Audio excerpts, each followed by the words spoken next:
She's dragged to the United States and convicted of shooting American soldiers in Afghanistan. And when I had sent an email to her a couple of years ago asking her to give herself up to the FBI who were looking for her... Hold on, stay there. Let's hear about this. Come straight ahead. The good guys lost. Everybody knows the fight was fixed. The poor stay poor.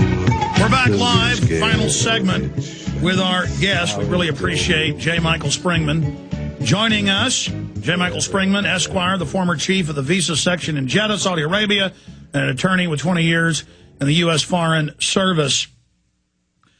Continuing here, sir, you were trying to tell the story of this particular lady. Yeah, you contacted.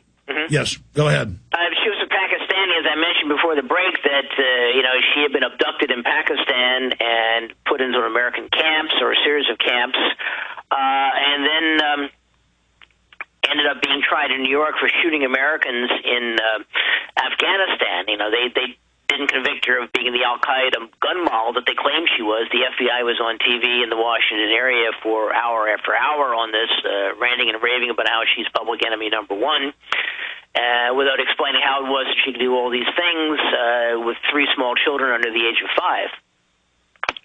But the thing of it was, when I had sent an email to her saying that the FBI wanted to talk to her and she should give herself up, the next thing I knew, my email accounts were seized under the sneak and peek provision of the ill-named Patriot Act, and I could not access any of my emails. I could not send and receive emails, and the government was reading the emails that were in my personal account and in the office account, violating attorney-client privilege. But, all because you wanted to find out how some woman broke out of a torture facility and kills a bunch of people. Obviously, they just whacked some folks they wanted to get rid of. She's got all these little kids, but she now suddenly is as deadly as Osama bin Laden. That's right. I mean, it was amazing. They harassed her family. They banged on their doors at 10 o'clock at night. They tried to break down the doors where they were staying in the United States. It was absolutely amazing what these people got away with. Well, let's talk about Sybil Edmonds. She was able to, as you know, get into court so she could break her gag order. She went and told the Congressional Commission, the 9/11 Commission Bush appointed, all these things in secret. She's now been able to say them publicly. She, for those that don't know, was an F.B.I. translator taking NSA intercepts, and she said it was child kidnapping, sex trafficking, guns, drugs, weapons, Al-Qaeda, working for the CIA up till the day of 9/11, in coordination. I mean, this is now in court. I mean, it's incredible. I mean, Al-Qaeda is a Islamicist brigade that works for... I want you to comment on Sybil Edmonds and then talk about who is this network from your research. I mean, is it one government or from my research, U.S., British, Israelis together? Break it down. Okay. As best as I can. I've met Sybil a couple of times. The Washington-based journalist Wayne Madsen had talked about her reasons for raising hell with the FBI about what was going on in Turkey, and he said that she had uncovered a Israeli, Turkish, U.S. intelligence operation.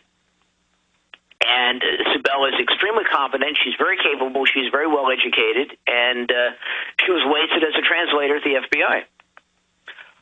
But, I can believe this. I really think that the U.S. and the British and the Israelis are all in this together, because I've been told by Wayne, again, the journalist, I've read Noam Chomsky's stuff, something like 10% of the Israeli military force is in Turkey, and that apparently is a code word for being in northern Iraq, trying to separate the northern oil-bearing region from the south. And as whatever they can do to weaken Iraq, they're happy to do it. And the British, they were caught a couple of times trying to destabilize Iraq. They were, in fact, arrested. Some of their soldiers were arrested from the Special Air Service, the Special Operations Branch of the British Armed Forces, with bomb-making equipment. And the Iraqis wanted to know what was going on.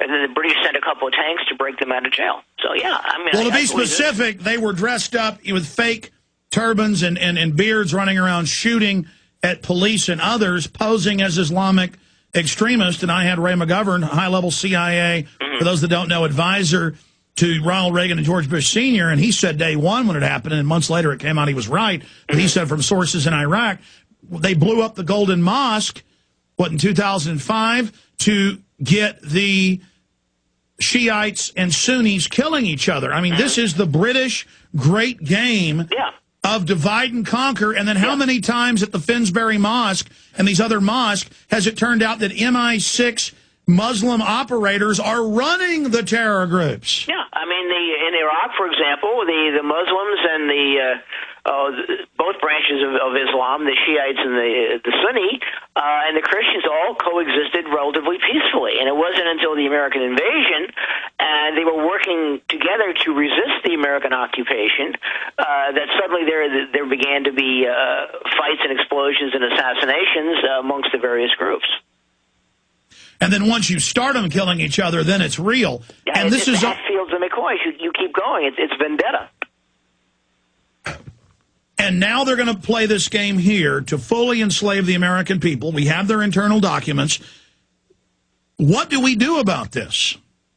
Well, I tell you, there isn't a whole lot to do unless you get people out in the street and demand a revolution.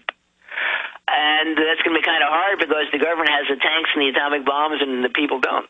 But, you know, you keep electing these idiots to Congress who lay down and happily accept whatever the government tells them to do. And they support it. They vote more money. Nancy Pelosi and Harry Reid keep saying, oh, we don't want wars going on all around the world, but they never stop and say no more money for blood. Well, by the way, when I get up here and I say that we interviewed Steak Knife, who was later killed, and all these other British Special Forces operatives who were commanding over 80% of the real IRA carrying out bombings. They would literally kneecap their underlings if they wouldn't go shoot police and bomb buildings.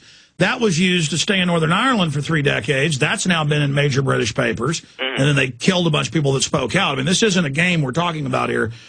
We have the Israelis in the Jerusalem Post, in UPI, in AP, in 2003. We can pull these articles up right now. Israel created fake Al-Qaeda. And then their excuse is, well, we created Hamas to counterbalance Hezbollah, and now we created fake Al-Qaeda groups, who they then have bombed things as a pretext to continue the wars and the enslavement.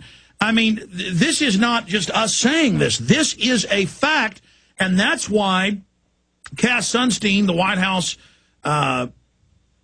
regulation czar, has written all these white papers that are public now saying 9/11 truth is our #1 enemy. We've got to infiltrate them, arrest them, shut them down. We also see Glenn Beck saying it's the #1 enemy and claiming 9/11 truth wants to kill. This was 3 weeks ago. We played the clip. Kill Obama. No evidence, just made up. Why, if 9/11 truth is so silly and stupid, why in congressional hearings and everywhere else are they saying we're so dangerous?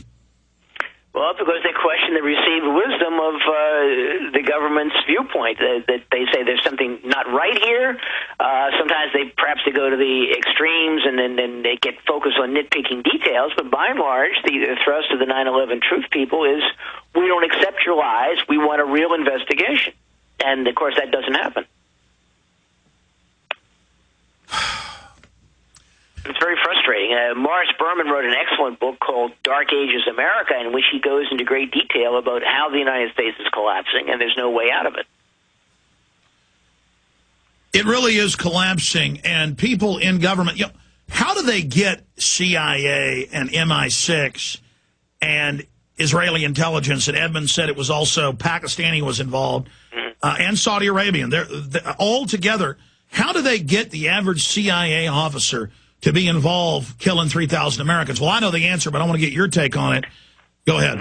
Well, my view is that a large part of the CIA simply has no moral compass. They have no backbone. They do whatever they were told to do, and they don't question it. I read Valerie Plame's book, and it was just absolutely amazing how she went through all of this and accepted whatever she was told to do, and, flaxed for, a stronger intelligence service.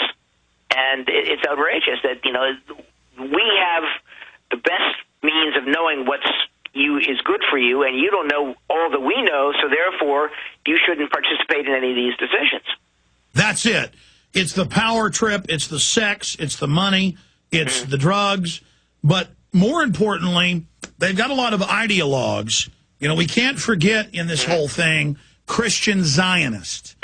And for those that don't know, that's separate from Israel. You've got Christians like, and she at least manipulates this point. I don't think she really believes it. The beauty queen, Sarah Palin, who says we've got to basically cause World War III to make Jesus come back. And they hate Muslims so much that the argument is, you don't understand how dangerous these 100 million Muslims are. If we don't stage these events, we won't get the backbone we need to go out and beat these people. But then, meanwhile, the same government brings in record numbers of them. If they're so bad, why are they doing that? So, but I want you to comment on this. But then